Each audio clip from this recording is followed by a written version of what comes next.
All right, good morning, Lagos. Good morning, everyone. This is Follow the Money brought to you by Nairametrics. My name is Ugodre, and we do this every Monday, 8 to 8:30, in case you're just tuning in for the first time. This is a show dedicated to Nigerian equities market. And so if you're someone interested in investing in Nigerian stock market, or you have a portfolio, or you have some stocks that you've bought over the years in the equities market, you don't want to miss this show. Of course, if you do miss it, you can always go back to this particular episode or previous episodes on our YouTube channel, Nairametrics TV. Yeah, so you can catch that and other amazing content that we have there. As you know, Nairametrics creates true information, basically give you interesting, financial related content that you can chew on. In case you also missed the last episode of Drinks and Mics, you don't want to miss that one. Pretty feisty, pretty interesting, with a lot of sound bites on the Nigerian economy. All right, so we go right into the market. So pretty busy week last week at the equities market. The all share index ended the trading week at 7th of February with a pop. It rose 1.38% compared to the previous week, closing at about 1,496. Now, why is that significant? I mean, if you have been following this show for a bit now, I did mention there was a time the all share index crossed 100k and then fell below 100k, below 100k at what it's been for years now. But now that we're above 100,000 points, shows the remarkable growth that the Nigerian stock market has been dishing out over the last few months. And so we're now at 104.4 thousand in terms of all share index. Now, despite the bullish price action that we've seen, volumes kind of declined by about 6%, 5.94% to be specific, from the 3 billion shares it traded last week. So we kind of traded just 2.9 billion shares during the week. Now, why is this important as well? Of course, the more volumes you trade, then the more value that the stock market would have created for investors. But nevertheless, stocks were still up, like I mentioned, 1.38%. Compared to the week before. And in terms of stocks that were up, there were 58 of them, 58 equities that did pretty well during the week. So they all gained. And this compares to 52 stocks that gained the week before. So you have more gainers this week compared to the week before. And of course, you have 34 equities that did record price depreciations compared to 44 the week before. So pretty good start for the month of February. That stocks, apart from gaining, they also had a lot more stocks gaining during at least in the first week of the month compared to the other week. So looks like Valentine might be looking good. Anyway, I know this is the week. This is the Valentine week, so probably a lot of Valentine stocks out there for those of you who might want to. We're thinking of maybe gifting someone a stock for Valentine's Day.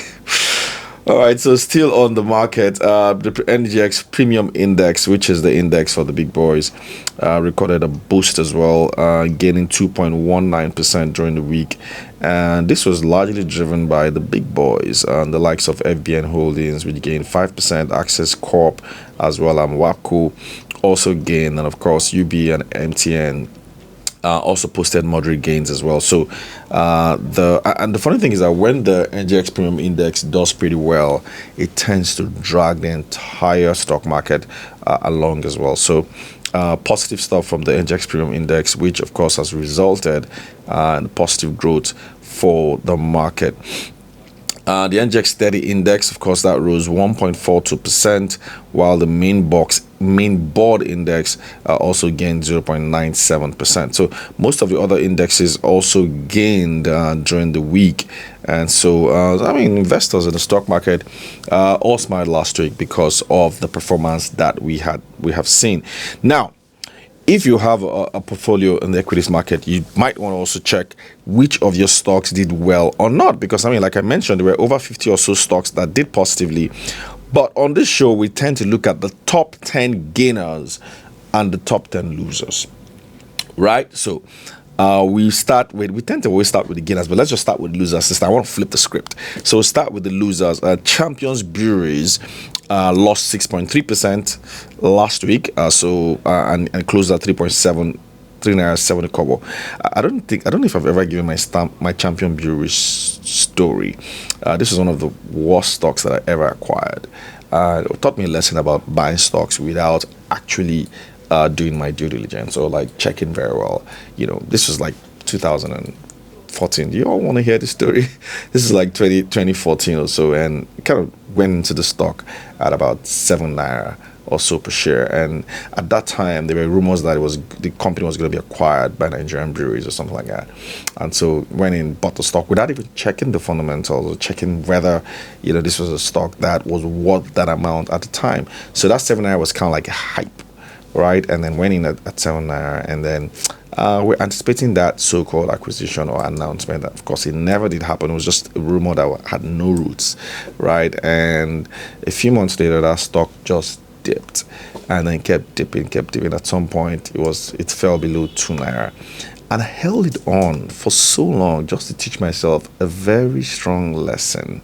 Never buy a stock without knowing its fundamentals. I held that stock for probably a decade or so before I finally sold it off. So you can imagine how much I must have lost on that stock.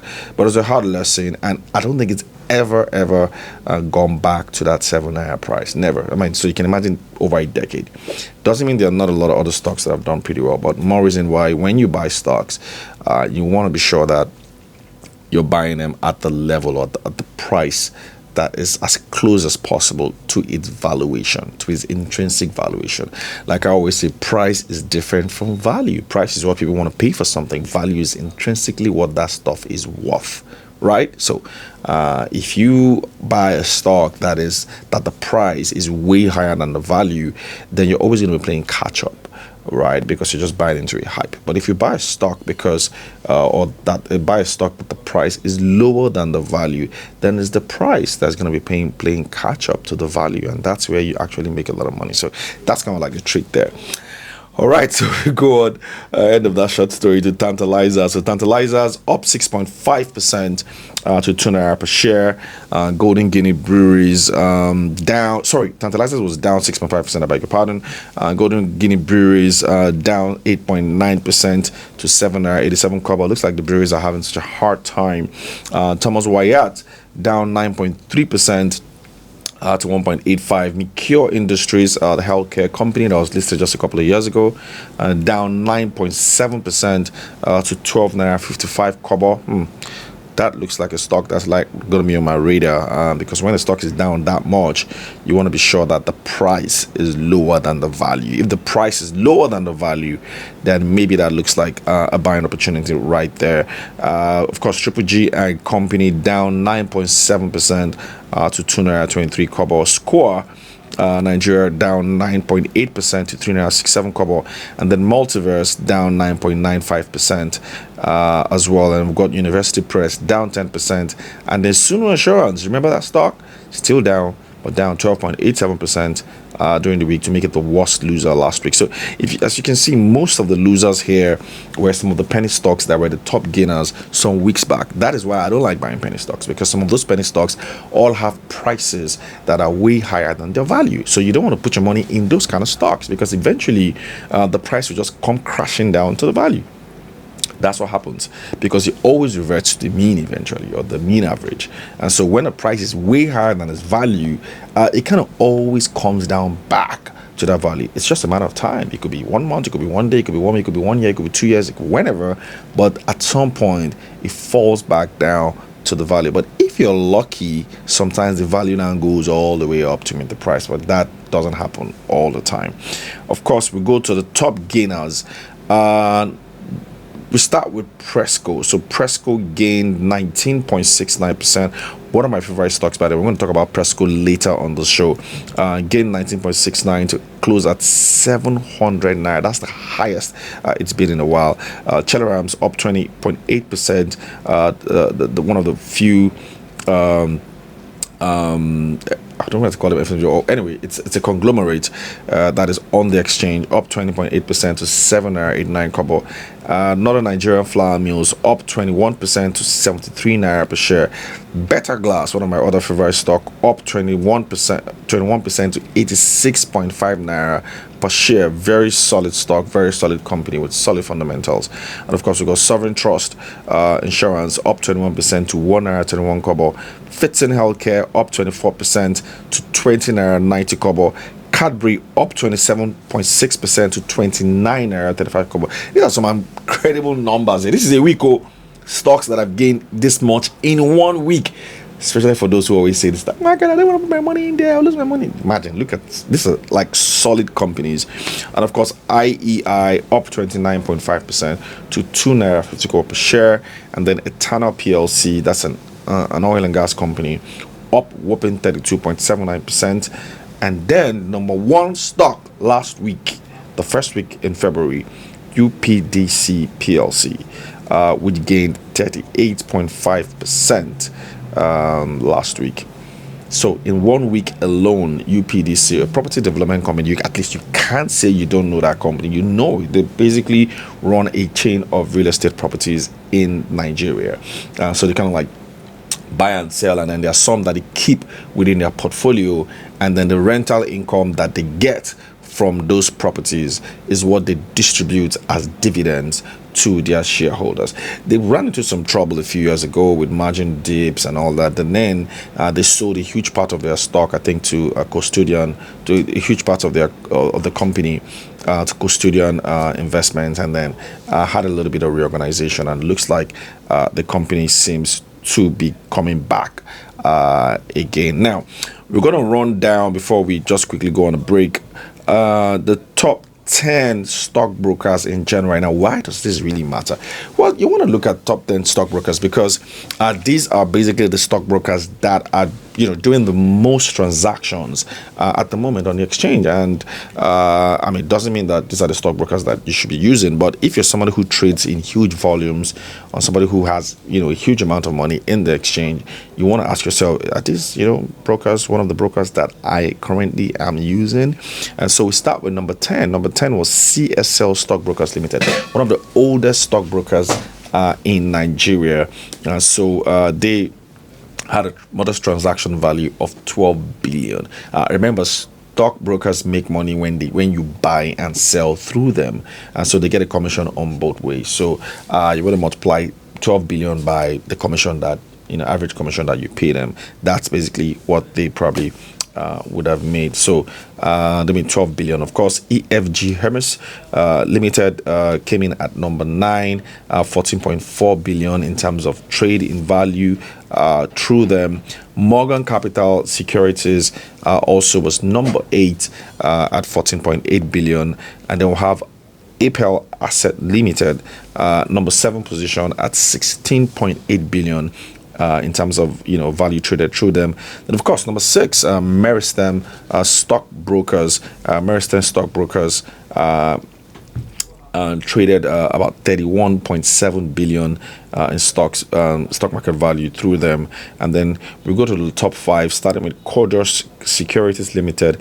Cordros secured number 5 position, trading 31.79 billion. And then Global Asset Management Nigeria Limited, 39.9 billion to claim number 4 position. And APT Securities and Funds, number 3 position with 44.4 billion.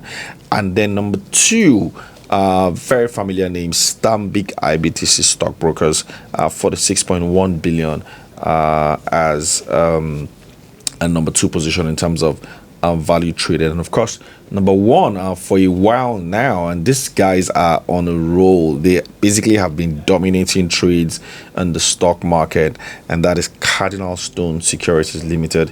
Cardinal Stone, number 1, trading a whopping 89.3 billion. I mean, put it into context, and the number 2 was at 46.1 billion. And so Cardinal Stone is doing 9.3 billion. Just to show you how much value and how much stocks are trading through these guys. Kind of looks like they have a lot of heavyweights using them as their stockbroker. So that has been the top 10 stockbrokers in the month of January, as curated by Nairametrics from, of course, the NGX. The NGX usually gathers these details and makes it public. So all we're doing is just curating it. So authentic numbers you have there.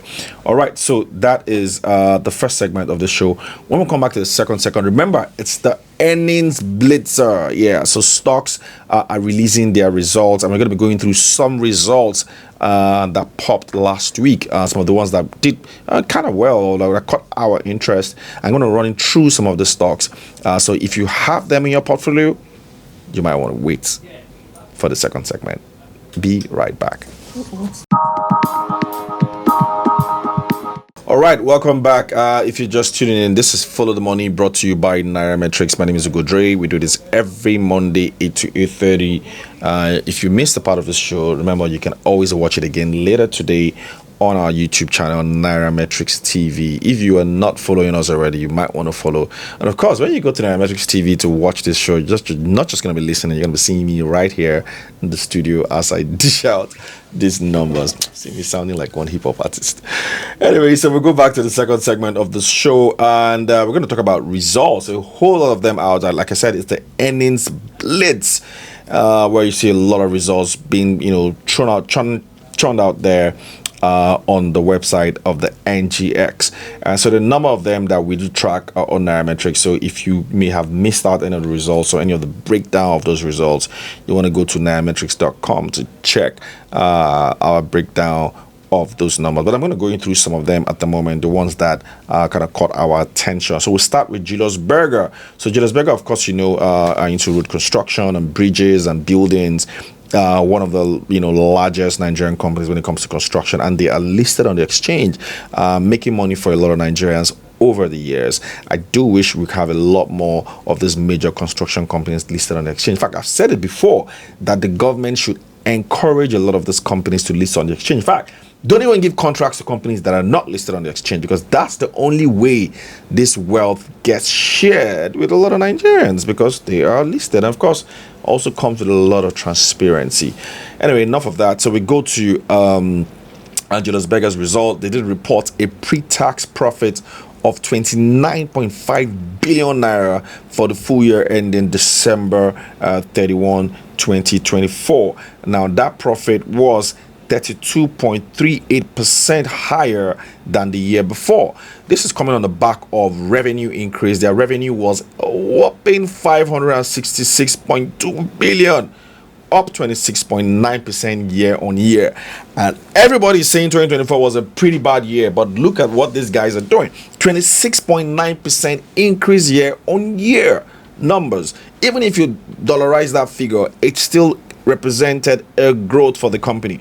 Of course, margins was gross profit was 70.3 billion, kind of like flat 3.2 billion, 3.2% year on year.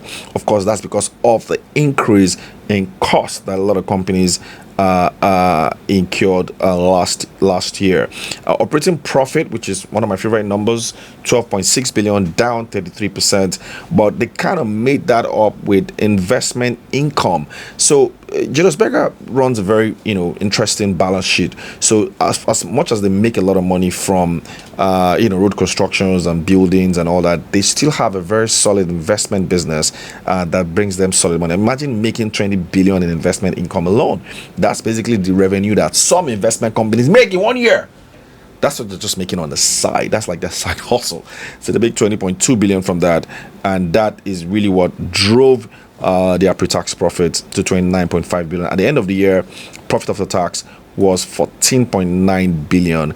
And Julius Berger is now at least on the balance sheet level what 1.1, just slightly over 1 trillion naira in terms of balance sheet. Share price closed 139.8 naira per share. Julius Berger is trading at 14 times his earnings. Remember what I said, if you've been listening to this show, when a stock is trading at 1x, so the closer it is to 1, the cheaper that stock. The further away it is from 1, then the more expensive that stock is. So at 14.x, it will sound like Julius Berger is expensive, But what you also do is that, okay, what is the closest stock to Julius Berger, like within its own, industry? If those stocks are trading within that range, then you could say, well, maybe it's just cheap. That's a like peer group value. But if they're all lower than 14x, then you might say Julius Berger is expensive, right? I don't have that information at the moment, but Julius Berger trading at 14x. Now we go to Presco. Presco also announced its full year numbers. I mentioned it earlier in the show. One of my favorite stocks out there, Presco and Okomo Oil. These are stocks that have constantly delivered revenue increases and profitability growth over the last decade. So imagine going through all the cycles of challenges we've had in this country. These guys have always posted solid numbers, and I'm proud to own some of those stocks as well. So Presco announces full year profit. Full year profit was 138 billion. 128 billion, I beg your pardon, pre-tax profit, which was up 156%, 3 times higher than it was a year ago. Revenue, of course, was 198.1 billion, up 93% year on year. Gross profit was also doubled to 135 billion. And of course, they also made a lot of gains from their biological assets, getting 24.1 billion, and then they even made an exchange gain. So you wonder, like, Presco is an agro-allied company, and they make a lot of agro stuff, and most of it is actually consumed locally, but they have a very huge local demand that they tend to meet all the time, and then some of their products are also exported, and so it's a very solid company all around. If it's not in your portfolio, this is one of those stocks that you should have in your portfolio. But share price at the moment is kind of steep, though. It's like 700 naira per share. But again, guess what? The price to earnings ratio is just 6.8 times. So even cheaper than Julius Berger. So if you buy one share, right, you're just paying 6.8 times the earnings the company is making. So think about it. What it essentially means is that if a company is making 1 naira in profits, and it means you're at 5x, it means you're buying that company for 5 naira. You see, very simple. That's really what price to earnings ratio means. So that's how you know whether something is expensive or not. So imagine if I'm making 1 naira per share, or 1 naira, or 100 naira, and I want to sell to you, and I tell you to buy it for 500 naira, would you buy? What if I tell you to buy it for 1,400 naira? You see, that's like 14x or thereabout. So that's really what this means.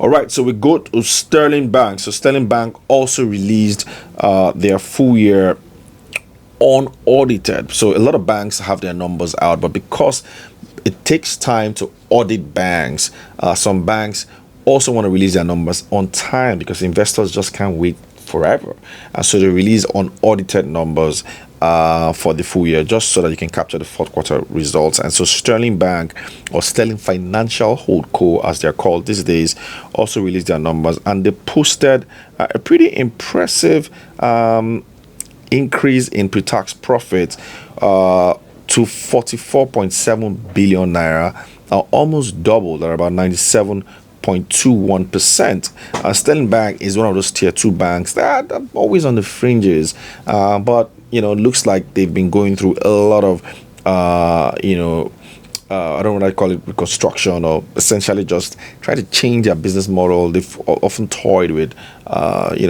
adapt their banking to what you probably call more modern banking. They always find themselves on the fringes of maybe a new bank or a challenger bank or a traditional bank, trying to do something creative, but they've kind of struggled a bit. But so pretty good to see their numbers go up. This year, gross earnings, of course, was 328.3 billion naira for the year. Net interest income, 132.3 billion naira, up 58.73%. Earnings per share at 1.29, up 72%. Of course, total asset now for Sterling Bank is 3.52 trillion naira as at the end of the year. And then the customer deposit, that's the total deposit they have, pretty sizable deposit, 2.5 trillion naira. At the end of the day, Sterling Bank shares closed at 5 naira 90 kobo per share. And guess what their price to earnings ratio is 4.6x. So looks like it's kind of cheap. So we go on to the next company that released the result and that we also track. Corn oil and gas company. Corn oil stocks has been on the fly for a bit now, gaining significantly. Currently trading at 387 naira per share, but at 21.2x. That is way expensive in my opinion. But let's look at their numbers. Corn oil pre-tax profit 13 billion naira year on year, up 12.45%. Revenue for the year was 323.1 billion. Up 60.4%. Gross profit also up 43% to 28 billion naira.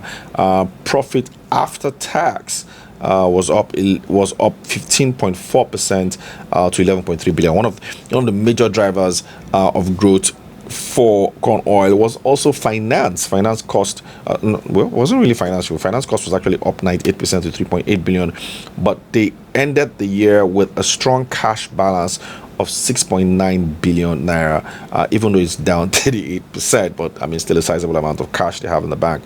Total assets 103.5 billion naira, retained earnings 37.9 billion naira, while the shareholders fund is just 42 billion. So a bit of an expensive stock. So I'm not sure that this stock is one of those ones I want to put on in my portfolio because of the price. Another bank also releases numbers during the year, during the week, and that is Stanbic IBTC. And Stanbic is also launching its public offer. I think, at least I saw that in the news. Pre-tax profit 303.8 billion, up 75.7%. By the way, Stanbic is one of those better performers when it comes to the banking sector, and their share price is, I think, the highest in terms of price, not about how expensive it is, but the share price is one of the highest. I'm going to get to the share price in a bit, but in terms of their performance, net interest income up 134.2% to 410 billion naira. So you want to just compare that to sterling. Sterling's net interest income was 132.3 billion. So you can see that and sterling's gross earnings was 328 billion. So Stanbic is way bigger. It's a bigger bank. It's one of those banks that are on the fringes of joining the Fugas, just like Fidelity. So they're very close to joining the Fugas. And so their numbers were pretty impressive. Profit after tax up 43% to 202 billion naira, and the share price closed at 62 naira per share. Price to earnings ratio 4.1x. And so we quickly go to the last stock, Fidson Healthcare. Fidson also released its numbers. Revenue up 58.7% to 84.1 billion.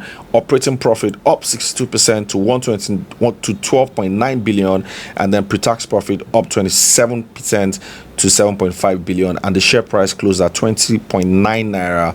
Price to earnings ratio 9.3x, a little bit expensive. So that is a rundown of stocks this week and the results. This has been Follow the Money, brought to you by Nairametrics. I am Godre. Watch out for the second part of this show on our YouTube channel. We're going to be looking at certain stocks that are on our earnings list, stocks or our watch list rather, stocks that we are thinking of buying. Until do this again, do have a profitable week ahead. Goodbye.